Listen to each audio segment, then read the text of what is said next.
बिस्मिल्लाहिर्रहमानिर्रहीम अल्लाहुम्मा सल्ली अला आले मोहम्मद सल्लल्लाहु तआला अलैहि वसल्लम। अस्सलामु अलैकुम। Welcome to 365 degrees on 365। ख़वातीन और हज़रात, कुफ्र टूटा खुदा खुदा करके।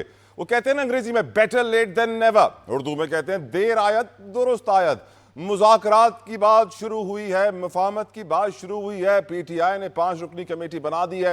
हुकूमत ये कहती है कि पीटीआई ने उनसे राब्ता किया है, पीटीआई गैर रस्मी तौर पे कहते हैं कि हुकूमत ने उनसे राब्ता किया है। लेकिन एटलीस्ट अच्छी खबर यह है कि राब्ता हुआ है, डिस्कशंस होंगी। जिस तरह आज़म मजीद तार साहब ने कहा कि वो वेलकम करते हैं कि पीटीआई ने एहतजाज की पॉलिटिक्स छोड़ के पार्लियामेंट में आके आवाज़ उठाई है, और आवाज़ पीटीआई ने वही उठाई है। हमारे कारकुन लापता हैं, हमारी गाड़ियाँ लापता हैं, हमारे साथ जुल्म हुआ, गोलियाँ क्यों चलाई गई। लेकिन एक सिचुएशन जो इस वक्त पीटीआई फेस कर रही है जब ये मुज़ाकरात शुरू हो रहे हैं, वो वाज़े तौर पर आप जानते हैं कि जनरल फैज़ हमीद का जो इस वक्त कोर्ट मार्शल का प्रोसेस चल रहा है, वो सिचुएशन सीरियस इसलिए समझी जा रही है क्योंकि पीटीआई ने मुकम्मल तौर पे फैज़ हमीद साहब से लाताल्लुकी का ऐलान कर दिया कि नहीं वो सियासत में इन्वॉल्व थे, कोई हमारे साथ वो काम नहीं करते थे, कोई हमारे कहने पे वो चलते नहीं थे।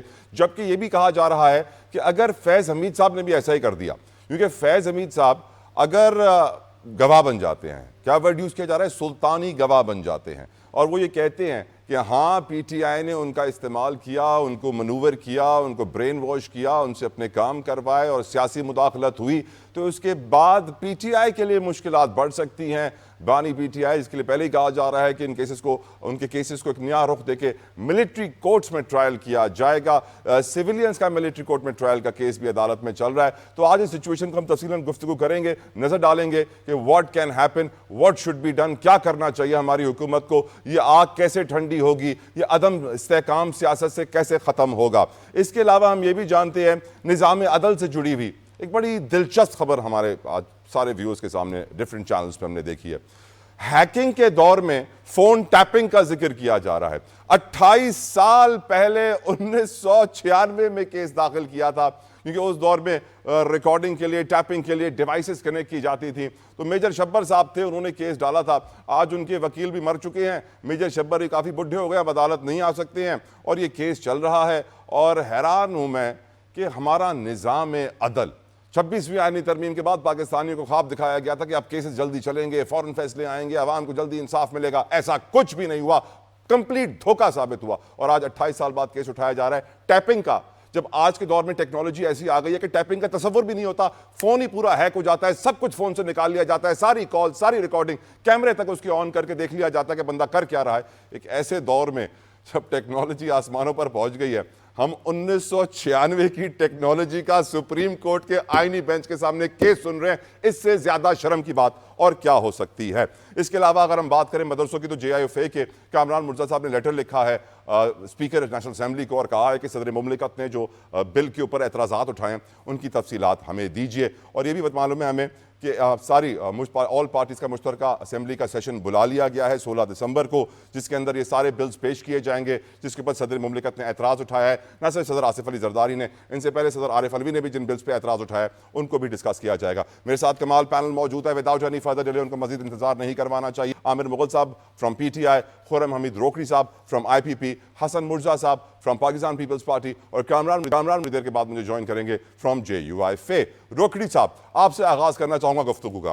खुर्रम साहब, ये बताइए कि मुज़ाकरात, मुफाहमत, सियासत का हुस्न, जमहूरियत का हुस्न, जरदारी साहब मुफाहमत के बेताज बादशाह, PDM में नवाज शरीफ, सारी जमातों को साथ लेके चलने वाले, तारीख की सबसे बड़ी काबीना उन्होंने बनाई थी। बताया जा रहा है कि आने वाले वक्त में दोबारा शहबाज शरीफ साहब भी अपनी काबीना बढ़ाने वाले हैं, ज़राए कंफर्म कर रहे हैं। एक ऐसे दौर में जब मुल्क में सियासी मुआशरती अदम इस्तेहकाम सबसे बड़ा खतरा है मुल्क की सालमियत को, हमारे सियासतदान साथ बैठने को तैयार नहीं है, मुज़ाकरात को तैयार नहीं है, मुफाहमत की बात नहीं कर रहे हैं। आज ये मौसम बदला है, आपकी नज़र में ये मौसम कैसे बदला है और इस मौसम का बदलना मुल्क के लिए कितना ज़रूरी है? खुर्रम साहब। कॉन्फिडेंस के बाद उस मूव को, एक लेजिटिमेट मूव को कंट्रोवर्शियल करके एक ऐसा रास्ता अपनाया गया, एक ऐसा जाविया चुना गया कि जिसके बाद एक बयानिया, फिर उसके बाद दूसरा बयानिया, और हर बयानिया वो था कि जिसमें रियासत पाकिस्तान को नुकसान है, जिसमें तमाम उन पॉलिटिकल लोगों को नुकसान है जो उस पार्टी के साथ जुड़े हुए हैं, और वो रविश ऐसी है कि जिसको सिवाय कंडेम करने के और कुछ भी नहीं कहा जा सकता, और हम बहुत ज्यादा नुकसान ऑलरेडी उठा चुके हैं। अब इतना ज्यादा नुकसान उठाने के बाद, या इतना लंबा सफर तय करने के बाद, या नुकसान पहुंचाने की एक पूरी मुहिम जोई के बाद, अगर आज ये आकर कहते हैं कि हमें आवाज पार्लियामान में उठानी है, तो अब यही चीज तो 2.25 साल पहले से कह रहे हैं कि पार्लियामान को ही तस्लीम करना था, उससे इस्तीफा नहीं देने थे, अपनी असेंबलीज को नहीं तोड़ना था, कौम को तकसीम नहीं करना था, मुल्क को नुकसान पहुंचाने के लिए बयानिए नहीं चलाने थे, ये फलाना बाइकॉट और सिविल नाफरमानी है, ये सारी चीजें, इन तमाम को चले हम एक साइड पे रखते हैं। और अगर हम आज देखते हैं कि वो मुज़ाकरात की तरफ आ रहे हैं गवर्नमेंट ऑफ पाकिस्तान के साथ और सियासी लोगों के साथ बैठकर इसको एक अच्छे तरीके से हल करना चाहते हैं, तो बहुत अच्छी चीज है। लेकिन पिछले 4-5 दिनों के अंदर जो 3 नए बयानियां हैं, उनको भी देखा जाएगा कि कौन कितना सीरियस है या इनकी बात को कितनी संजीदगी से लिया जा सकता है।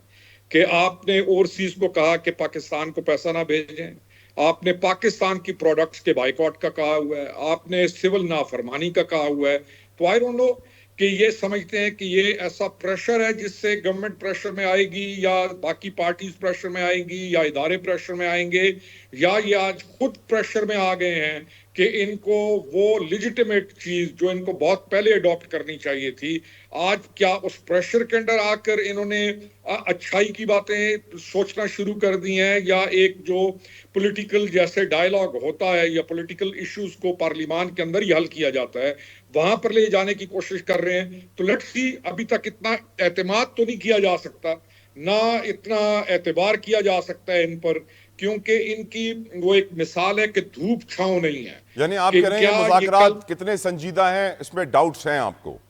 डेफिनेटली।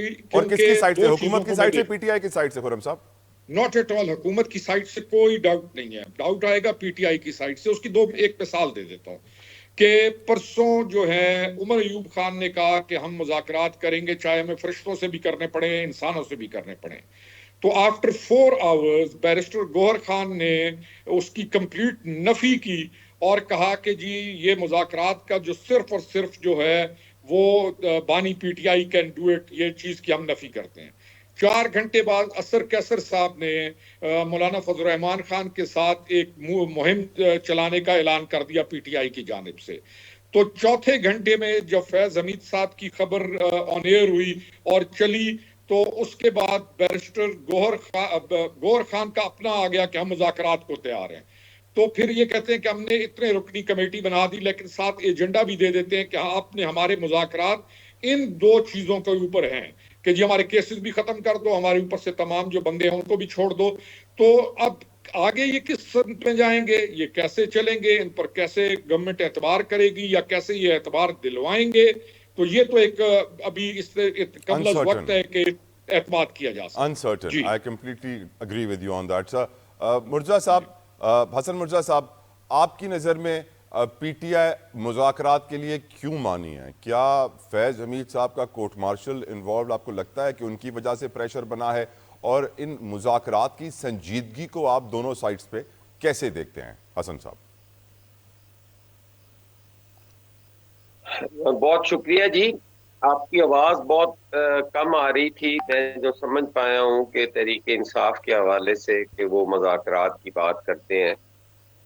मैं समझता हूँ जी कि सियासत के अंदर मुज़ाकरात के अलावा कोई रास्ता नहीं है। सियासत अगर करनी है तो यकीनन मुज़ाकरात की तरफ जाना पड़ता है, लेकिन उसमें देखने वाली चीज़ें हैं कि मुज़ाकरात किन चीज़ों पे होते हैं। यहाँ काफ़ी सारी चीज़ें जो हैं वो फैसले सियासी नहीं थे, बल्कि उनको कुछ और कहा जा सकता है। तो मैं समझता हूँ कि मुझे देर नहीं देता कि मैं एक सियासी कारकुन हूँ और ऐसी बातें करूँ या ऐसे इल्ज़ामात लगाऊँ, वो मुनासिब नहीं है। इस मुल्क के अंदर पिछले काफ़ी अरसे से मेरा नहीं ख्याल कि सियासत हो रही है। एक जमात है जिसका काम सिर्फ इस मुल्क के अंदर इंतशार फैलाना है। हसन साहब, आई उसका होप मेरी आवाज़ आपको बेहतर आ रही हो। मेरा सवाल ये था कि क्या फैज़ हमीद के कोर्ट मार्शल की खबर सुन के प्रेशर बना है पीटीआई पे और वो मुज़ाकरात की मेज़ पर आए हैं सर? देखिए, यकीनन इसमें तो कोई दो राय नहीं है। ये तो जब भी आप किसी ताकतवर का एहतसाब करेंगे तो ये छोटे मोटे जेब कुतरे जो हैं वो तो फौरन उस पे खौफ से भाग जाएंगे वहां से। वो तो उनकी तो कोशिश होगी कि जब एक बड़े चोर को पकड़ा गया है तो छोटे मोटे जो है वो तो खुद ब खुद ही सरेंडर कर जाते हैं। सर वो कहते हैं इनोसेंट अंटिल प्रूवन गिल्टी। अभी तो चार्जशीट आई है, अभी तो दलाइल होंगे, सजा हो या बाइज्जत बरी हो जाएं, दोनों चांसेस मौजूद है। लेकिन आपकी गुफ्तगू से लग ऐसा रहा है कि आपको यकीन है कि सजा ही होगी। नहीं, ये हरगिज नहीं है। कोई चीज भी मावरा आइन या कानून नहीं होनी चाहिए। उनको पूरी सफाई का हक होना चाहिए और वो ट्रायल भी फेयर ट्रायल होना चाहिए, ट्रांसपेरेंट होना चाहिए। वो जो फैसला है वो खुद बोले कि मैं दुरुस्त हूं। मैं ये हरगिज नहीं कह रहा कि मैं इस पे हूं कि वो फौरन सजा हो जाएंगे, और ऐसी कोई बात भी नहीं है। ना हम किसी खुशफहमी में रहते हैं, ना ही मैं तो इतने संभल के बात करता हूं कि अभी मैंने थोड़ी देर पहले आपसे यही अर्ज की है कि मुझे तो ये नहीं है, मैं माशाल्लाह। सियासी कारकुन हूं। मैं तो किसी पे भी कोई ये फतवा या हसन साहब, इन सर्टिफिकेट मुज़ाकरात नहीं की बांट सकता। संजीदगी को आप कैसे देखते हैं from both the side sir?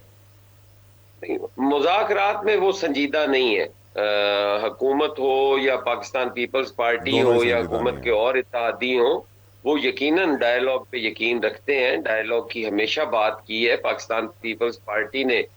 तो मेरा ख्याल है इलेक्शंस के रिजल्ट आने के बावजूद, तमाम तर तहफ़्फ़ुज़ात के बावजूद, ग्रैंड डायलॉग की बात की थी कि हमें बातचीत के जरिए आगे बढ़ना चाहिए।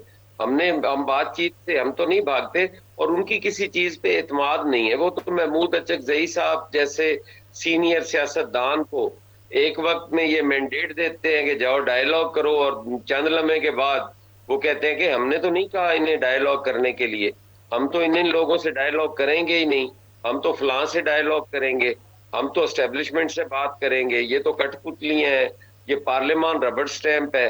कल तक जिस पार्लियामान को चोरों की हमाजगा और रबड़ स्टैंप कहते थे, आज उसी पार्लियामान में बात करने की बात करते हैं।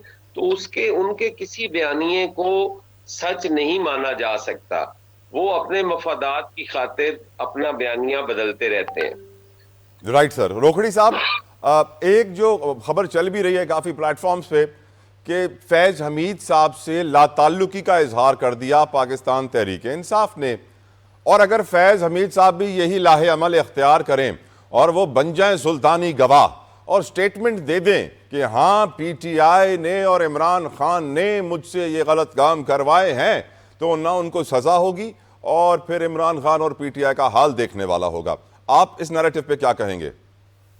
देखिए, पहली चीज तो यह है कि पीटीआई उनसे लाताल्लुकी का ऐलान कर ही नहीं सकती, जबकि बानी पीटीआई ने फैज हमीद को अपना एसेट, सबसे स्ट्रॉन्गेस्ट एसेट, ऑन रिकॉर्ड है ये सारी चीजें।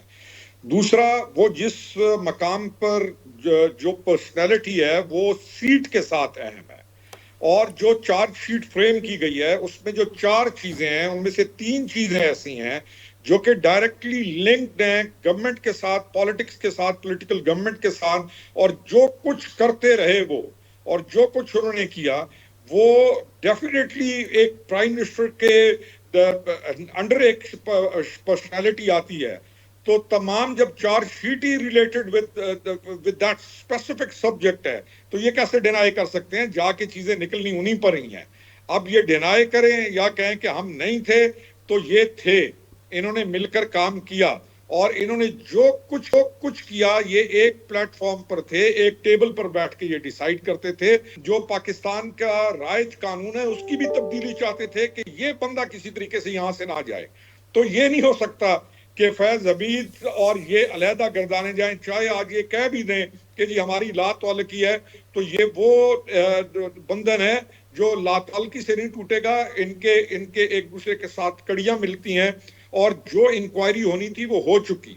और जो आगे चलनी है वो आने वाली है, और वो ऐसा प्रेशर है जो इनके ऊपर है, जिसकी वजह से इन्होंने 24 को भी ये राइट निकले। सर, राइट सर, जी राइट। हसन साहब, आपका इस पे क्या व्यू है? आपको लगता है कि फैज हमीद सुल्तानी गवाह बन सकते हैं और लाताल्लुकी का जो ऐलान पीटीआई ने किया? सर देखिए, पीटीआई से तो कोई चीज भी जो है वो बैद नहीं है। वो तो कह सकते हैं कि हमारा कोई ताल्लुक नहीं है।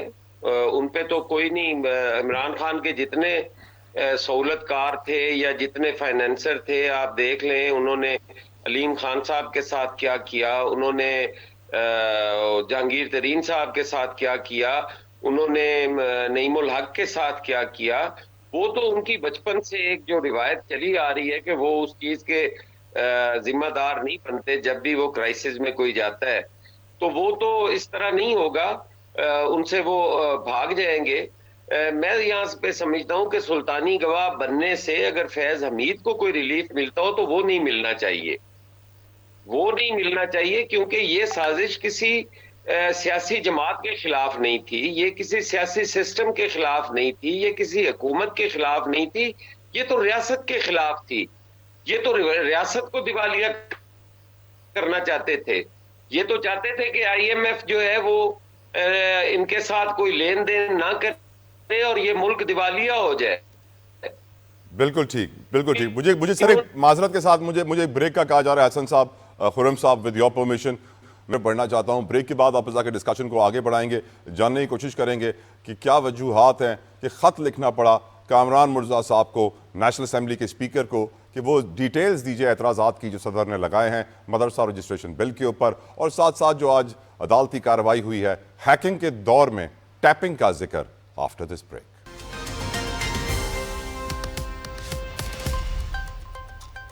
Welcome back viewers to 365 degrees. अब प्रोग्राम में शामिल करना बहुत जरूरी है। पीटीआई का मौकिफ भी हमने पीपल्स पार्टी का नैरेटिव जाना, हमने आईपीपी का नैरेटिव जाना। आमिर मुगल साहब मुझे ज्वाइन कर चुके हैं। मुगल साहब, thank you for your time. Mughal साहब, हमारे प्रोग्राम के पहले हिस्से में यही गुफ्तगू हुई, यही कहा गया दीगर सियासी जमातों की जानिब से कि पीटीआई मुज़ाकरात में संजीदा नजर नहीं आ रही, इनसे साथ मुज़ाकरात करना फायदेमंद साबित नहीं होंगे।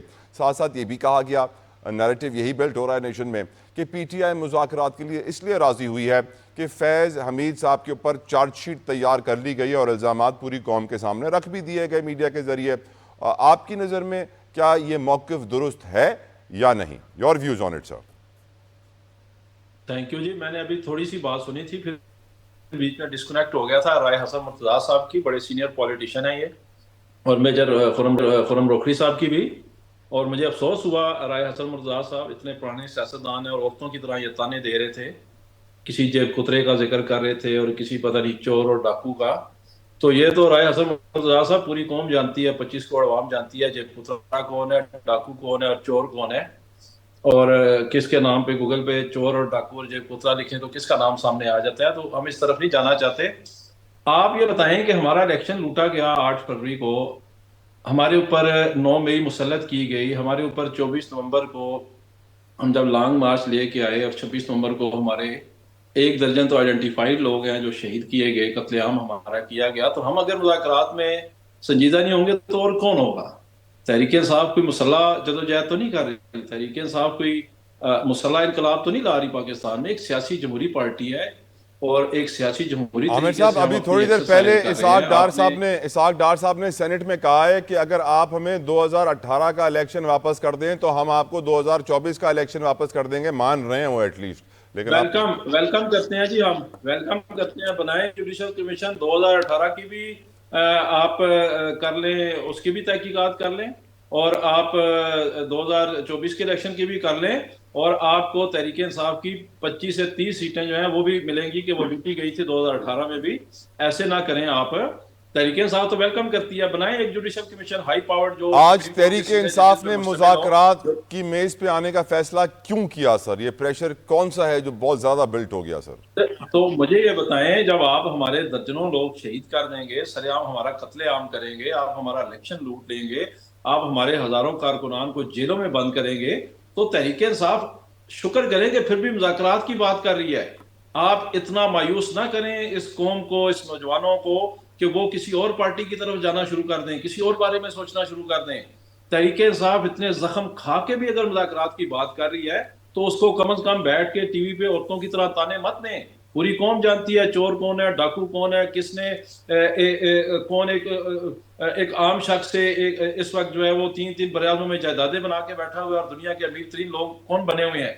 तो मैं गुजारिश करूंगा राय हसन मुर्तजा साहब से और मेजर खुर्रम रोखड़ी साहब से, आपको पता है कौन चोर है, कौन डाकू है, किसने एक मुल्क को लूटा हुआ है। 3.5 साल इमरान खान ने हुकूमत की, आप उस पर कोई 200, 400, 500 अरब का, 10, 20, 50 अरब का केस लेके आए, आप उस पर एक घड़ी का केस लेके आए, आपके पास केस ही कोई नहीं है इमरान खान के खिलाफ।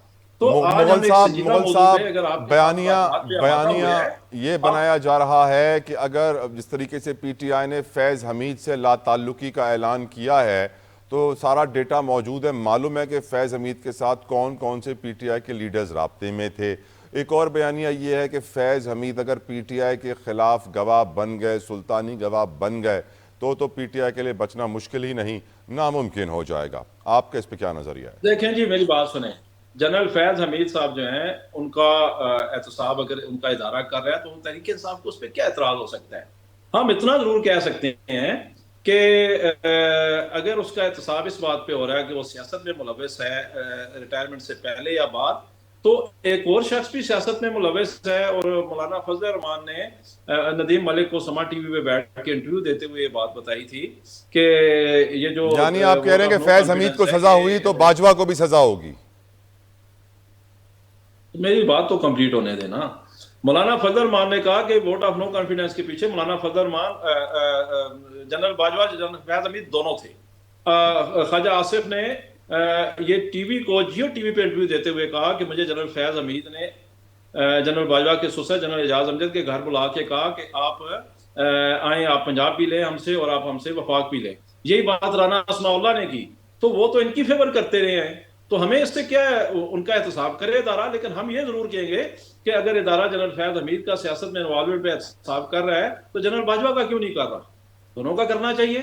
और किसी भी पॉइंट आपका अच्छा है। लेट मेजर साहब से पूछते हैं, मेजर साहब से ये सवाल उठाते हैं। मेजर खुर्रम साहब, आपकी नज़र में अगर फैज हमीद साहब ने अपने चीफ की अंडर काम किया सारा कुछ, और जिस तरह मौलाना फजल रहमान साहब की स्टेटमेंट ऑन रिकॉर्ड मौजूद है कि बाजवा उस वक्त जब चीफ ऑफ आर्मी स्टाफ थे कमर जावेद बाजवा, तो उन्होंने भी मुदाखलत की थी, मुलव्विस थे बहुत सारी चीज़ों में, डू यू ऑल्सो थिंक ऐसा होना चाहिए कि फैज हमीद के खिलाफ अगर कार्रवाई हो तो जनरल बाजवा के खिलाफ भी हो? देखें, सबसे पहले आप ये देखते हैं कि कौन सी चीज हम जो बोल रहे हैं उसका वो कितनी लेजिटिमेट है। ओके। जो ये इदारा है ये डायरेक्टली प्राइम मिनिस्टर के अंडर आता है और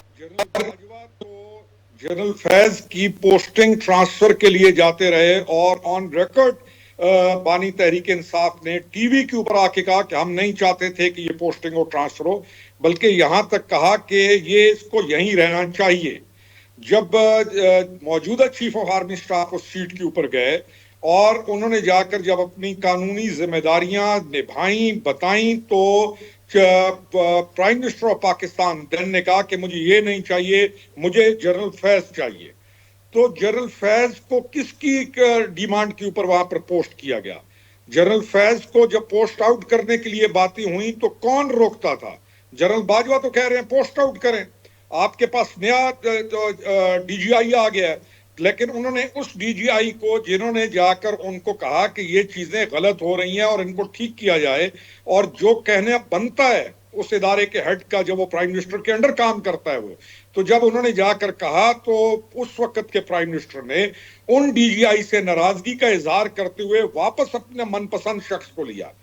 तो ये चीजें कोई आपकी मेरी कहने से तो नहीं होंगी कि, और डीजीआई किसके अंडर आता है? डीजीआई की कमांड जो है, ये जो इदारा है, ये directly prime minister of Pakistan का मातहत इदारा है।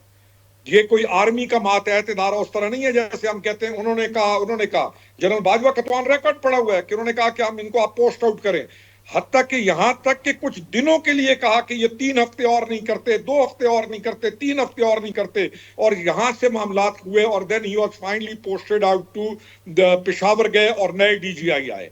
तो हम वो बातें करें जो हमें बातें करनी चाहिए हैं कि ये एक ट्रायका था, जनरल फैज ने, इमरान खान ने मिलकर अपना एक काम किया। अब जब चीजें एविडेंस के साथ सामने आएंगी, कोई ये तो नहीं आएंगी कि हम बैठ के बातें करेंगे कि हमें ये चीज पसंद है, ये चीज पसंद नहीं है, या गुमान की बुनियाद पर। अब जब एविडेंस की बुनियाद पर चीजें सामने आएंगी और एक एक एविडेंस आएगा, और वो एविडेंस अगर जाता है बानी तहरीक इंसाफ की तरफ, तो वो एविडेंस है जिस पर उनका ट्रायल होना चाहिए। चाहे मैं हूं, चाहे इमरान खान है, चाहे कोई भी है, कोई भी ऐसी एंटायर स्टेट एक्टिविटी जो वैलिड प्रूव हो जाती है तो उसका ट्रायल होगा और होना चाहिए हर सूरत में। बिल्कुल ठीक, बिल्कुल ठीक। आइन और कानून की ही बालादस्ती होनी चाहिए। आई मैं respond कर सकता हूं, कंप्लीटली जीतू साहब? कंप्लीटली जी जी मैं कीजिए respond कीजिए कर सकता कीजिए हूं? कीजिए मुगल साहब, प्लीज कीजिए। मेजर खुर्रम रोकड़ी साहब, आपको उनको कोई नया भाषण दे रहे हैं कि डीजीआई जो है वो वज़ीर आज़म के अंडर काम करता है। आप शायद वो कोई आइन और कानून की बात कर रहे हैं। आपको भी पता है कि डीजीआई जो है वो कितना कोई प्राइम मिनिस्टर के अंडर काम करता है, और कितना कोई प्राइम मिनिस्टर जो है उसका डीजीआई पे जोर चलता है। और ये जोर देख भी लिया था पूरी कौम ने कि जब प्राइम मिनिस्टर ने कहा कि मैं नहीं चेंज करना चाहता, और फिर आखिर हुआ क्या था? बात तो वही हुई थी जो जनरल बाजवा ने चाहिए थी। तो मैंने तो मेजर साहब प्रूफ पेश किया है, मैंने एविडेंस पेश किया है। मौलाना फजल रहमान ने ये बात ऑन रिकॉर्ड नेशनल मीडिया पे बैठ के कही है। ये मेरे को अपने पास से नहीं कह रहा, और कल की बात है, कल की, ये गुजरे हुए कल की बात कर रहा हूँ। मियां जवेद लतीफ ने बात ये बैठ के टीवी पे कही है कि हम अपनी मर्जी से नहीं लेके आए वोट ऑफ नो कॉन्फिडेंस, हमसे जबरदस्ती दिलवाई गई थी। हम अपनी मर्जी से नहीं, हमने गवर्नमेंट ली 8 फरवरी को। ये हमसे ना नवाज शरीफ लेना चाह रहा था ना शहबाज शरीफ। तो फिर उसे एंकर ने पूछा किसने मजबूर किया, उसने कहा उसी ने किया जिसने हमसे जबरदस्ती वोट ऑफ नो कॉन्फिडेंस दिलवाई थी। तो आप जनरल बाजवा को क्लीन चिट देना चाहते हैं। साफ लफ्जों में आप ये कहें, अगर सियासत करना जुर्म है तो जनरल बाजवा सियासत कर रहा था। अगर सियासत करना अपने अदारे के साथ अपने हलफ की खिलाफ वर्जी है तो जनरल बाजवा कर रहा था। लेकिन आपकी जुर्रत नहीं है मेजर साहब, आपको कहीं से इशारा होगा, आप जनरल बाजवा पे भी ऐसे ही बोलेंगे जिस तरह आप जनरल फैज हमीद पे बोल रहे हैं। आप इशारे के मुंतजिर हैं। आपको अभी इस प्रोग्राम में बैठे हुए इशारा हो जाए चले कि गुफ्तगू जनरल आगे बाजवा पे बढ़ाते बोलो, आप अभी हैं, बोलना गुफ्तगू शुरू आगे कर बढ़ाते हैं। बहुत गर्मा गर्मी हो गई है, बहुत गर्मा। सिर्फ बोलना होता है। मुगल साहब को पर्सनल अटैक्स ना करें। मुगल साहब I beg of you sir, मैं हमेशा कोशिश करता हूं कि एक मौजूद माहौल में गुफ्तगू हो, डिस्कशन हो, डिबेट हो, किसी पे पर्सनल अटैक ना करें। मुगल साहब आई वुड बी ग्रेटफुल। एक ब्रेक ले रहे हैं व्यूअर्स, ब्रेक के बाद बात करेंगे आज कार्रवाई की, बताएंगे आपको कितने फनी केसेस आज हमने देखे हैं अदालत में आफ्टर दिस ब्रेक।